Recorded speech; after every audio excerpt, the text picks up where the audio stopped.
अरे रिश्तेदार पलागी। अरे खुश रह भैया, खुश रह।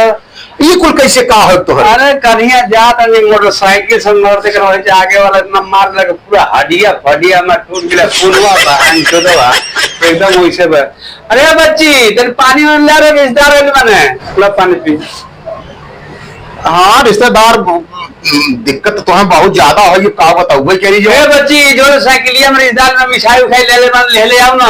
ये देखा कहीं रिश्तेदार हो। हाँ ऐसा बातें है, किलो मिठाई ले ससुरारी जात बातें है, मिठाई खाई तो ना लिया जाए तो मिठाई ना ले लो नहीं।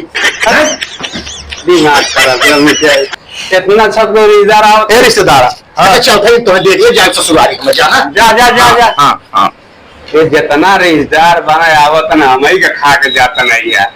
एक को कुछ साथे में निकल ध्यान लेके चली हम सोचनी एक महीना बहाना बनाई और कम से कम एक महीना खाई। साला ही नखड़ा फकड़ा को केहू से पेट भरे वाला नहीं के ड्रामा पार्टी खत्म करे।